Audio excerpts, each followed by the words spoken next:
Manhattan Borough President Gale Brewer. And she is such a friend to this island, as I mentioned earlier, Jesus Perez, her representative to the construction task force, who is just provides an invaluable input and guidance, and we thank him for that. But I know that Borough President Brewer has done so much for our borough, but also particularly for Roosevelt Island, and I think she'd probably like to tell you about a few of those things. We know we're going to get some fresh vegetables, that's for sure, for the seniors, for one thing.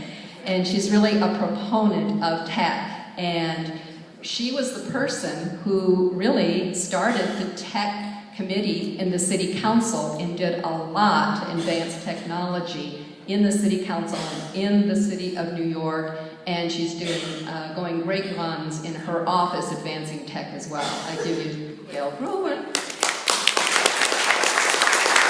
Thank you very much. The tech story is very humorous in retrospect. So I was in the city council, and there was a fight for speaker between Quinn and de Blasio. Some of you remember that. I supported de Blasio. So I was in deep shit. Because, you know, when you do that, you don't get favors. So I was given the technology committee because it was a terrible committee and nobody wanted it. And that was 2002 or 3 or 4, early in the 2000s, and nobody cared about technology. It was a very poorly discussed topic. So now we're 2015, everybody's interested in it. And the good news is I actually understand it and know what good technology, municipal, particularly, I know what a civic hackathon is, and I spent a lot of time looking at these early issues on broadband. People didn't know what in the world we were talking about. So I'm just here to be supportive. I appreciate Jane's introduction. I know that Cornell Tech is going to work on this issue. I believe strongly that not only do you have to have software and hardware, but the broadband coming into the school has to be fast. I just came from Link NYC, and they are going to be phone booths that are going to be hotspots. We'll see if this works.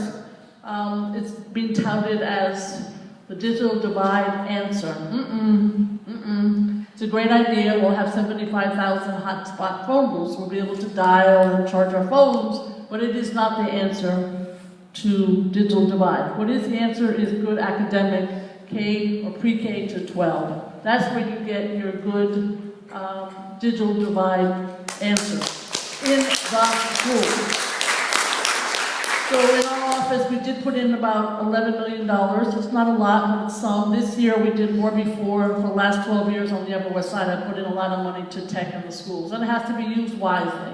So I'm hoping, because of the expertise with the Cornell Tech, that you'll have that kind of relationship. And I'm more than willing to work with the wonderful people who are part of the task force and the wonderful people who are part of the school community to make that happen. We know a lot of people who are experts in this field. At the same time, I'm also excited to be doing all the greening for the seniors to provide. I came to a town hall recently, and we talked about the seniors who had $8 bags of food off island, and everybody on the island got excited. So now we're going to be working with the seniors here. It is the best bag of food you ever ate. I can tell you that. So I want to thank everybody for participating. And there are lots of issues to be worked on, but particularly on the school and technology, something that I know little something about. This is just the beginning of the conversation. We will work really, really hard with you on it's all in the details. You really have to dig down with the school and with Cornell so that it's the training, it's the actual broadband, it's the speed, and it's also how students and parents can all be working together. So we do want to be number one. The hell with the other schools. We want Roosevelt Island to be number one on technology. And it's possible to do. So I don't want to say more because there's a lot to be worked out, but just know that we're there to work with you. Thank you very much.